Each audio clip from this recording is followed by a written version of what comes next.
you've recently did an interview with Piers Morgan. Right. He, in that interview, had a conversation with you about how many times has you seen the abuse. I believe in the interview what you said was 5. You said 3. Now, I know that you've seen other things, other women that have gone through things. Can you give us an exact instance where you recall another woman that has gone through similar abuse or just the mental abuse and the intimidation of everything? Have you ever, do you got any other like moments that you could remember? If I was to say here, I'm going to be totally honest with you. I've never really understood mental abuse. You know, I'm separated from my wife now, right? And if I go into mental abuse, then I got to say I'm part of the DV problem. And that's the realest shit that I could tell y'all. I'm fighting against DV, but when you fighting against something and you don't know all the limbs and the legs of it, you got to sit down and listen. And I had to sit down and listen. And at first she was like, yo, what's the saying when you calling somebody something that you are? Hypocrite. Yeah, you a hypocrite because you've mentally abused me for years. You know what I'm saying? Never put my hands on, but you mentally abused me. You feel that you mentally abused your ex-wife? Yeah, I mentally abuse a lot of people now that I know what the meaning of. Because I never realized that the words could really break a person down and make them feel like a piece of shit where they don't want to get up in the morning. Or when somebody, if your wife pulls up in front of the house, you wondering why she's sitting in the car for 10 minutes before she got to come in the house.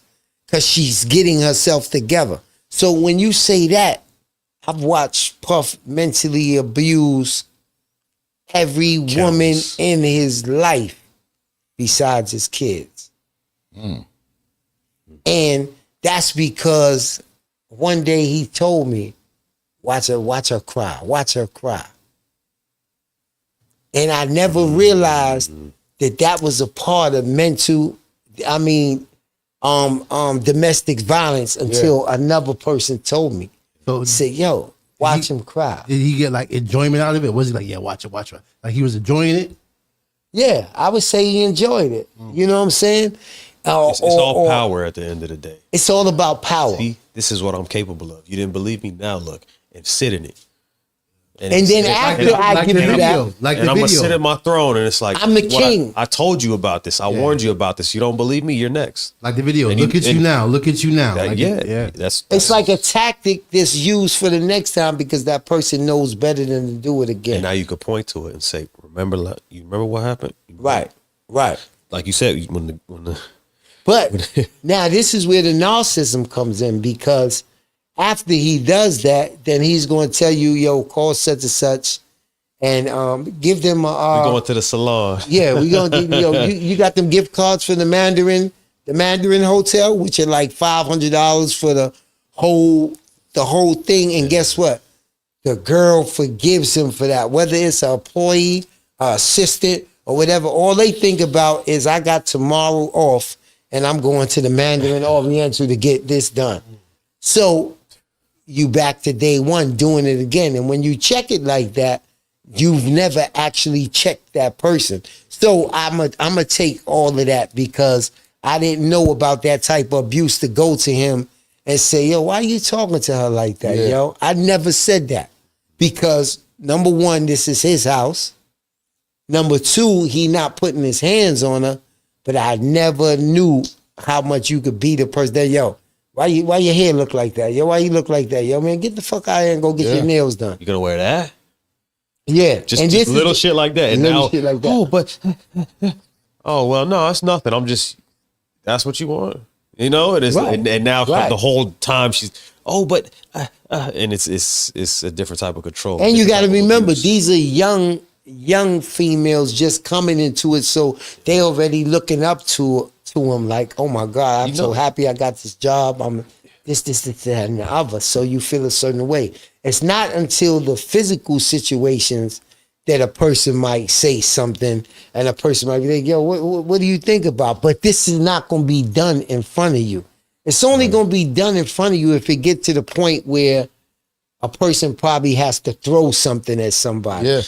You know what I'm saying? But the physical part's not going to be there. He might pick up something and throw it. Yo, get the fuck out my office. Yo, what is he doing? You know, like, I remember what Making It a Band? When he threw a chair at Lorianne Gibson. Throwing the threw phone the fucking chair, throwing papers. And you know, she quit after that. She was like, I'm not there. She came back some years later. But even then, guess what? We looked at it like it was okay. I didn't see nobody say nothing about domestic violence when you created this monster because you just seen him throw a chair at a person. But at that time, right, we ain't look at it like, oh, he has a problem. Yeah, I knew it. You know what I'm saying?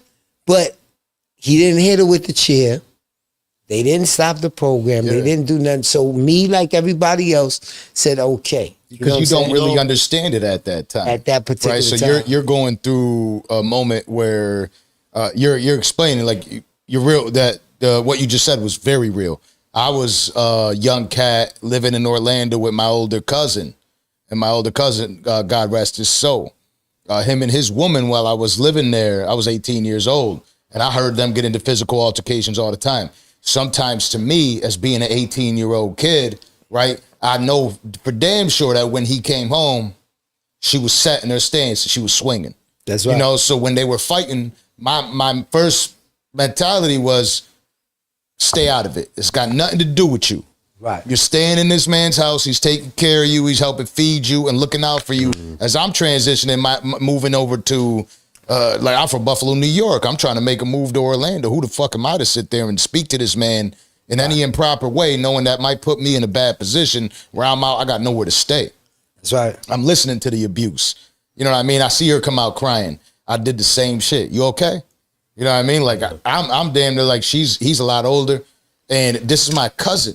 This is girl. I don't know this girl from a can of paint. You know what I mean? But I'm sleeping on the couch, and I'm seeing her abuse. I'm seeing the black eyes and things of that nature. So you just I don't know what to asking- do. Right. I don't know. But again, the same way you talk about like not knowing about domestic violence, I got exes that could sit there and tell you stories about me and how I was mentally abusive, right, and how I took advantage. This is true for most men. A lot of men won't say it. Right. You know what I mean? I've been in physical altercations in my past with my exes. You know what I mean? I've done all that. We've all done it, right? It depends on if you go past that line. Exactly. Yeah, do you feel like the degree? Do you feel like your ex-wife, because of the things that you've been through, if she were to speak about you, that she looks at you as no different than him? I don't think she looks at me nowhere near him. Yeah, and just to speak on that, she never liked him. Like, okay, you know how a woman, like she wasn't one of those women that wanted to go on vacation. She went on one vacation with me. I think we went to Bali or someplace like that. You know what I'm saying? Exotic. You know, him and Cassie and me and my wife, we stayed on the yacht. That was the one time. And she said, only reason I went to that was to be with you. And guess what? One night she said, let's go. You know how the boat is in the middle of the water, so they take the little boat and we go in the town. She wanted to do some shopping to get some stuff. Yeah. So dinner was at 8 o'clock. Right. Me and my wife got there at 8:30. Trouble. Nobody ate in the house. He was like, yo, Barnes, what you doing? Now, mind you, he's talking to me, so he's talking to me like that. Yo, Barnes, what you doing? Yo, you know dinner was 8 o'clock, man. Everybody got to wait for you to eat. While my wife turned around and said, are you working or is this vacation? Oh, shit. Because if this is vacation, why is everybody waiting for us to eat? Go eat. And she went into her room. She changed. Yeah, you know, she changed and came back out, but she had attitude. She said, yo, I told you, and to this day, she said, I told you he was evil. That's why I ain't want to be like her and Kim was really close. I didn't even know they was close. Yeah. You know what I'm saying? She'd be like, yo, how you think I found out you was messing with this girl? How you think I found out you was messing with that girl? Kim was the one who told me. You know what I'm saying? I'd be like, yo, Kim told you? Yeah. And she'd be like, yeah, Kim the one that pulled me to the side and said you was. A woman's intuition is crazy. But close like that, like Is what you're saying too. Nah, they wasn't like a tight person, but Kim had that. Respect. She had that respect. I know you Bond's wife. Like, Word. and I'm going through what I'm going through with this nigga. Word. I think that's the most important part. We got a woman here that's going through abuse. Right now it's documented and proven. Kim Porter went through abuse. Right. And so you're talking about a woman that's in pain that doesn't want to see another woman in pain. Exactly. And looking stupid. Yeah. Because Kim is looking stupid while he's running around doing what he's doing. And she wants that favor paid back. Right. So now she's looking stupid. Oh, you think because he brought you on a trip, but when you not here, you know he fucking with her right here, the assistant or the this or the that, and telling her everything. And I'm wondering, yo, how you finding out this? And it wasn't until Kim was already gone, right? And we was talking, and she was like, you so stupid. I said, what? She said, you act like I didn't like Kim. I didn't like Diddy. Kim is the one that was telling me everything that you was fucking doing. And I'm like, wow. And that's why I tell people, a woman will keep a secret. They not like us. What? Yeah. They'll keep a secret. You know, they go to hell with that secret. Like me, I will tell you some type of way. Yo, you know Danza told me. I'm going to figure out some way to tell you. I gotta you tell know you. It's been on my heart. I gotta you tell know, you. they not going to tell you shit. That's why, like, it's just like if they messing around. If you're not the type of person that be going through phones and all, you will never know. Yeah, there's so many dudes out there that have no idea that their woman is fucking around, and it's only because he doesn't want to go through her phone. Right. But he knows, you know what I mean? And so a lot of times, what do? We get our lick back without, you know what I mean? Because we get our lick back just at the thought, like we know what's happening. And so but we're gonna get our another thing lick back, is and that causes all the change. toxicity. We change. See, we tell on ourselves. They not gonna tell on themselves. I told on myself too much. You know what I mean? Like, you come home at 5 o'clock every day. All of a sudden now you come home 10, 9. Where you at? You ain't the type of person to fuck with a lot of people. All of a sudden you watching the game at the bar. Yeah, social. You know what I'm saying? Like, you got me. You a horny ass nigga. Every time you come in at night, you want to blow my back out, but the night you want to take a shower. I'm on your nerves tonight. We put ourselves in shitty positions. Come on, man. Like, you know, and that's what I was seeing that a lot. You know, I seen that with one of his assistants. And one thing about a woman is loving and nurturing, right? So what I seen in his assistants was, I work for Diddy. I'm with him 15 hours a day. This is my man. Yeah. Not the man that, because he's fucking him or nothing, but it's my job to take care of him. I'm going to ride out for him.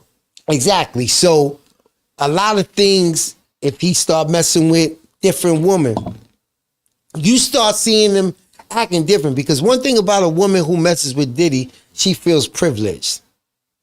You know, she feels privileged. She feel like the assistants are her assistants. She feel like the security is her security. Yeah. You know, like you supposed to open the door for me because you see I'm in the car with him. It's like, you know what I'm saying? Do me a favor, go get us some drinks. And she's like, yeah, get us some drinks. Exactly. And now you like, hold on, bitch. And that's part of his. That's part of his play like right there. Yeah. Hey, yo, boy, yo, my security gonna take you downstairs. Yeah. So they start doing this. I think one time, little knuckles, especially the knucklehead Karens, yo, knucklehead Karens get on my nerve, man. It's a real thing. Yo, why you don't like my shorty? Yo, she knuckleheaded, man. Like, she handed me her bag when she open the door for her. I'm not here to take her bag. I'm going to make sure you cool. Yeah. Right. You know what I'm saying? But it was a couple of instances. You know, and Capricorn had a big instance because Capricorn got caught in the middle of the Cassie and Kid Cudi situation. Who's Capricorn? Capricorn was his assistant. Okay.